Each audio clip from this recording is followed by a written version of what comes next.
السلام علیکم ورحمۃ اللہ وبرکاتہ۔ رب اشرح لی صدری ویسر لی امری واحلل عقدۃ من لسانی یفقہوا قولی رب زدنی علما۔ سورۃ الغاشیہ۔ اعوذ باللہ من الشیطان الرجیم، بسم اللہ الرحمن الرحیم۔ هل اتاک حدیث الغاشیہ، کیا آئی آپ کے پاس خبر ڈھانپ لینے والی کی؟ اللہ تعالیٰ یہاں پہ پوچھ رہے ہیں کہ کیا آپ کے پاس خبر آئی اس آفت کی جو ہر چیز پر چھا جائے گی، یعنی ہر چیز کے ہوش گم کر دے گی، دل و دماغ پر چھا جائے گی۔ اس دن کا عذاب لوگوں پر چھا جائے گا۔ اس دن سے کیا مراد ہے یہاں پہ؟ قیامت کا دن۔ People will be divided in two groups: those who will face severe punishment of Allah and those who will be in bliss. کچھ چہرے تو اس دن شرمندہ ہوں گے، بجھے ہوئے ہوں گے، جھکے ہوئے ہوں گے، کوئی رونق ہی نہیں ہوگی ان کے چہروں پر۔ ان کے چہروں پہ خوف نظر آ رہا ہوگا، تھکاوٹ نظر آ رہی ہوگی۔ کبھی اگر ہم کسی مزدور کو دیکھیں یا کسی بھی کام کرنے والے کو جس نے بہت محنت سے اپنا کام کیا ہو، تو اس کے بعد اس کے چہرے پہ کیسی تھکن ہوتی ہے، یا خود کو ہی دیکھ لیں، جس دن ہم بہت زیادہ کام کریں تو ہمارے چہروں پہ ایک تھکن ہوتی ہے۔ تو اس دن کچھ لوگوں کے چہرے تھکے ہوئے ہوں گے، دنیا کی کوششوں میں انہوں نے خود کو تھکا دیا ہوگا، اور پھر جب وہ اللہ کے پاس جائیں گے، اپنا انجام دیکھیں گے، تو اتنی کوشش کے باوجود بھی کیا ہوگا؟ ان کا انجام کیا ہے؟ آگ ہے، کیونکہ وہ کوشش اللہ کے ہاں قبول ہی نہیں ہوئی۔ ان کی ساری کوشش صرف دنیا بنانے کے لیے تھی، یا اگر انہوں نے دین کے لیے بھی کوشش کی یا ثواب سمجھ کے انہوں نے جو کام کیا وہ ثواب تھے ہی نہیں، وہ آپ صلی اللہ علیہ وسلم کی سنت کے مطابق ہی نہیں تھے، وہ اللہ تعالیٰ کے احکامات کے مطابق ہی نہیں تھے۔ اللہ تعالیٰ کے ہاں تو صرف وہ اعمال قبول ہوں گے نا جو سنت کے مطابق ہوں گے، جن کا اللہ تعالیٰ نے حکم دیا ہوگا۔ جن اعمال کا دین میں کوئی ذکر ہی نہیں آیا اور انسان نے خود ہی سے بنا لیے صرف اس لیے کہ بہت سارے لوگ کر رہے تھے، اور وہ بلائنڈلی لوگوں کو فالو کرنے لگ گیا، ثواب سمجھ کے کچھ کام کرنے لگ گیا، تو وہ تو اللہ کے ہاں قبول نہیں ہوں گے۔ تو اس نے اپنے آپ کو تھکا دیا ہوگا، یا دنیاوی کاموں میں یا ان کاموں میں جن کو وہ ثواب سمجھ کے کرتا رہا، لیکن وہ اللہ تعالیٰ کے احکامات کے مطابق نہیں تھے۔ تو ایسے لوگوں کو چہرے اس دن تھکے ہوئے ہوں گے، اور وہ اپنا انجام بھی دیکھ رہے ہوں گے، تو ان کے چہروں پہ کوئی رونق نہیں ہوگی، کوئی خوشی نہیں ہوگی۔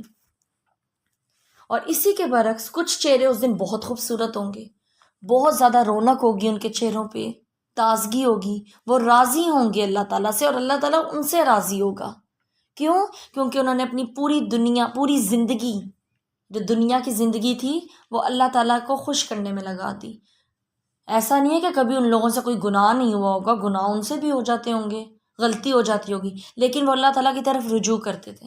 ان کو اس بات کا یقین تھا کہ انہوں نے اللہ تعالیٰ کو دیکھنا ہے، اللہ تعالیٰ کو فیس کرنا ہے، اللہ تعالیٰ کے آگے جواب دے انہیں۔ تو ایسے لوگوں کے چہرے اس دن تر و تازہ ہوں گے، خوش ہوں گے، ان کے چہروں پر رونق ہوگی۔ پھر آگے اللہ تعالیٰ فرماتے ہیں وہاں وہ کوئی لغو بات نہیں سنیں گے، وہ بلند جنتوں میں ہوں گے اور کوئی لغو بات نہیں ہوگی وہاں۔ خوبصورت جگہ دے گا اللہ تعالیٰ ان کو۔ جنت تو ایک خوبصورت باغ ہے، پھر ایسا باغ جو بلند بھی ہوگا۔ کتنے خوبصورت چیز انسان کو لگتی ہے نا، ہم بے شک اس کو امیجن نہیں کر سکتے، لیکن اگر ایک خوبصورت جگہ ہو دنیا میں بھی، اگر ایک خوبصورت جگہ ہے اور پھر وہ اونچی جگہ بھی ہے، تو اور زیادہ انسان خوش ہوتا ہے اس کو دیکھ کر۔ تو جنت ایسی جگہ ہوگی، پھر وہاں پہ کوئی فضول باتیں نہیں ہوں گی۔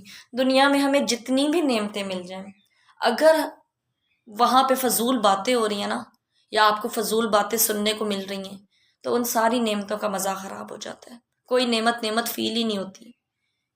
تو جنت کیسی ہے کہ خوبصورت ہے، بلند ہے، پھر وہاں پہ کوئی فضول بات نہیں ہوگی۔ وہاں پہ اونچے اونچے بستر ہوں گے، زمین پر بستر نہیں ہوں گے، بیٹھنے کی جگہیں بھی اونچی ہوں گی۔ پھر وہاں پہ آلریڈی جو ہے نا سب کے لیے ٹیبل سیٹ ہوں گے، پیالے لگے ہوئے ہوں گے، پیالے وہاں پہ رکھے ہوئے ہوں گے لوگوں کے لیے، اتنے اللہ تعالیٰ مہمان نواز ہیں۔ پھر وہاں پہ کشنز ہوں گے، کشنز، اور وہ بھی اس طرح کے ان لمیٹڈ۔ دنیا میں تو ہم کسی خوبصورت سے خوبصورت جگہ پہ چلے جائیں نا، وہاں کی جو سرونگ ہوگی، وہاں پہ جو ہمارے آرام کے لیے چیزیں ہوں گی ایک لمٹ تک ہی ہوں گی۔ ہو سکتا ہے ہم کسی جگہ پہ جائیں اور وہاں بہت سارے لوگ ہوں، تو پھر وہ آ کے بتاتے ہیں کہ جی یہ چیز تو ختم ہوگی ہوئی ہے ma'am, sorry, we apologize, it is no more available. لیکن جنت میں ایسا نہیں ہوگا، جنت میں ان لمیٹڈ، مطلب کھانا بھی بہت اچھا، جگہ بھی بہت اچھی۔ پھر وہاں پہ انسان جب ایسی کسی جگہ پہ جاتا ہے تو دل کرتا ہے کہ اب آرام کرے، ذرا ٹیک لگائے، تو ٹیک لگانے کے لیے کشنز بھی ہوں گے، اور یہ چھوٹے کشنز کی بات ہو رہی ہے، جن کو انسان کبھی اپنے بازو کے نیچے رکھ لیتا ہے، کبھی اپنی کمر کے پیچھے رکھ لیتا ہے. تو وہاں کی جو نعمتیں ہیں، ایک تو وہ نعمت ان لمیٹڈ ہے، ان لمیٹڈ نعمتیں ہیں اگر ہم ان کی اس میں جائیں، نمبرنگ میں جائیں. اور اس کے بعد ہر نعمت ان اٹ سیلف بھی ان لمیٹڈ ہے، اس کی کوئی لمٹ نہیں ہے، بے شمار، کوئی شمار نہیں. پھر وہاں پہ فینسی کارپٹس ہوں گے، خوبصورت کارپٹس بچھے ہوں گے.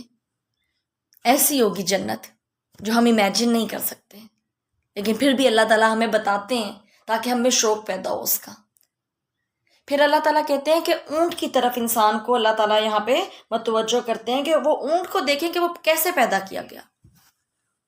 عربوں کے ہاں کوئی شخص ایسا نہیں ہوتا تھا کہ جس نے اونٹ نہ دیکھا ہو. ان کی زندگیوں کا بڑا ایک اہم حصہ تھا اونٹ. وہ اس پہ سواری کرتے تھے، لمبے لمبے سفر کرتے تھے، اس کے اوپر اپنا اتنا زیادہ سامان رکھتے تھے. تو اللہ تعالیٰ کہتے ہیں کہ یہ جو انسان جو ہے وہ اونٹ کی طرف دیکھے کہ اللہ تعالیٰ نے اس کو کیسا بنایا ہے، وہ کیسی کریشن ہے. اونٹ جو ہے وہ 7 to 8 days تک اپنے اندر پانی اسٹور کر لیتا ہے اور پھر آہستہ آہستہ اس کو کنزیوم کرتا رہتا ہے.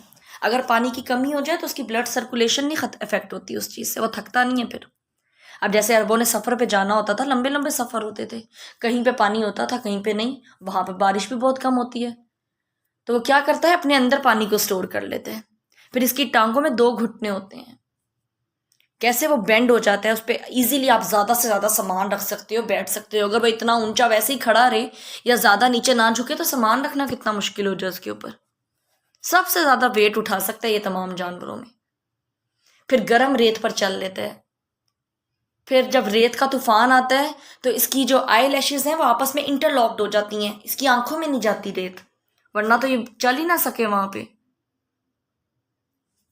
تو جو اونٹ ہے وہ بہت زیادہ اہمیت والا ہے تھا عربوں کے ہاں، تو اس کی طرف متوجہ کیا گیا کہ اس کو دیکھو اللہ تعالیٰ نے یہ تمہارے آرام کے لیے کیسی زبردست چیز بنائی ہے. بڑی سے بڑی گاڑیاں بھی ہو نا، اچھی سے اچھی بھی، تو وہ بھی ریت میں جا کے پھنس جاتی ہیں، یا جب زیادہ ہائی ٹیمپریچر والی جگہ پہ ہو تو وہ کام کرنا چھوڑ دیتی ہیں. تو اللہ تعالیٰ نے اونٹ کی طرف انسان کی توجہ کی. پھر اگر اونٹ کی طرف نہیں تو آسمان کی طرف تو دیکھو ذرا، کائنات دیکھو اپنے ارد گرد. اللہ تعالیٰ نے کیسا بلند آسمان اٹھایا ہے، اتنا اونچا. پھر کس طرح اللہ تعالیٰ نے پہاڑوں کو زمین میں گاڑ دیا، یہ پہاڑ نہ ہو تو ہماری زمین اپنی جگہ پہ ہی نہ رہے. پھر کیسے اللہ تعالیٰ نے زمین کو بچھا دیا. پھر آگے اللہ تعالیٰ فرماتے ہیں فذکر، پس نصیحت کیجئے. بے شک آپ تو نصیحت کرنے والے ہیں. آپ صلی اللہ علیہ وسلم سے کہا جا رہا ہے کہ ان کو اللہ تعالیٰ کے احکامات بتائے جا رہے ہیں، ٹھیک ہے، آپ ان کے پاس اللہ تعالیٰ کا پیغام پہنچا رہے ہیں. پھر ان کو غور و فکر کی دعوت دی جا رہی ہے کہ اللہ تعالیٰ کو اگر تم اللہ کے کلام سے نہیں پہچان پا رہے تو ذرا ارد گرد تو دیکھو، اللہ تعالیٰ کو پہچان جاؤ گے. تو آپ کا کام ہے صرف نصیحت کرنا. آپ نے ان کے لیے پریشان نہیں ہونا، آپ خود کو زیادہ ڈپریس نہیں کرنا کہ میں ان کو نصیحت کر رہا ہوں اور یہ مان نہیں رہے. آپ کا کام ہے پہنچا دینا، آپ ان پہ نگران نہیں ہیں. آپ کی ذمہ داری صرف پہنچانا ہے. جس نے نصیحت قبول کرنی ہوگی وہ قبول کر لے گا، اور جو نصیحت کو سن کر اس سے منہ موڑے گا، انکار کرے گا، تو اس کے لیے کیا ہے؟ عذاب الاکبر، بہت بڑا عذاب. اور یہ عذاب اس کو کب ملے گا؟ جب وہ ہماری طرف آئے گا. انا الینا ایابہم، بے شک ہماری طرف ہے لوٹنا ان کا. ثم انا علینا حسابہم، پھر بے شک ہمارے ہی ذمے ہے حساب ان کا، کہ ہماری طرف آنا ہے. کوئی بات نہیں، آج انکار کر رہے ہو کر لو، لوٹ کر تو اللہ کی طرف ہی جانا ہے، لوٹ کر تو ہماری ہی طرف آنا ہے. حساب تو دینا پڑے گا، اللہ تعالیٰ کو فیس تو کرنا ہی پڑے گا. چاہے آج انسان جتنا مرضی اللہ تعالیٰ کو اگنور کر لے، اللہ تعالیٰ کی بات کو جتنا مرضی اگنور کر لے، اللہ تعالیٰ کے احکامات کو جتنا مرضی اگنور کر لے. اب ان آیات کی تلاوت سنتے ہیں. بسم اللہ الرحمن الرحیم. هل أتاك حديث الغاشية وجوه يومئذ خاشعة عاملة ناصبة تصلى نارا حامية تسقى من عين آنية ليس لهم طعام إلا من ضريع لا يسمن ولا يغني من جوع وجوه يومئذ ناعمة لسعيها راضية في جنة عالية لا تسمع فيها لاغية فيها عين جارية فيها سرر مرفوعة وأكواب موضوعة ونمارق مصفوفة وزرابي مبثوثة أفلا ينظرون إلى الإبل كيف خلقت وإلى السماء كيف رفعت وإلى الجبال كيف نصبت وإلى الأرض كيف سطحت فذكر إنما أنت مذكر لست عليهم بمسيطر إلا من تولى وكفر فيعذبه الله العذاب الأكبر إن إلينا إيابهم ثم إن علينا حسابهم. یہ جو نصیحت کی بات ہوئی ہے اس میں ہمارے لیے بہت بڑی نصیحت ہے، اور نصیحت ملتی کہاں سے؟ قرآن سے.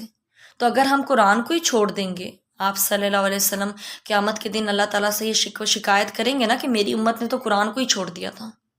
تو آج اگر ہم قرآن کو ہی چھوڑ دیں گے تو ہمیں کیسے پتہ چلے گا کیا صحیح ہے کیا غلط؟ ہم کیسے حق اور باطل میں تمیز کر سکتے ہیں؟ ہمیں کیسے پتہ چلے گا کہ اللہ کو کیا پسند ہے کیا نہیں؟ تو قرآن تو بہت زیادہ ضروری ہے ہمارے لیے، اگر ہم اس دنیا میں بھی کامیاب ہونا چاہتے ہیں اور آخرت میں بھی کامیاب ہونا چاہتے ہیں، اور سب سے زیادہ آخرت میں اگر ہم کامیاب ہونا چاہتے ہیں تو ہمیں قرآن کے ساتھ اپنا تعلق مضبوط کرنا ہوگا. اللہ تعالیٰ ہم سب کو قرآن کو پڑھنے کی، اس کو سمجھنے کی اور اس پر عمل کرنے کی توفیق دے. آمین. السلام علیکم ورحمۃ اللہ وبرکاتہ.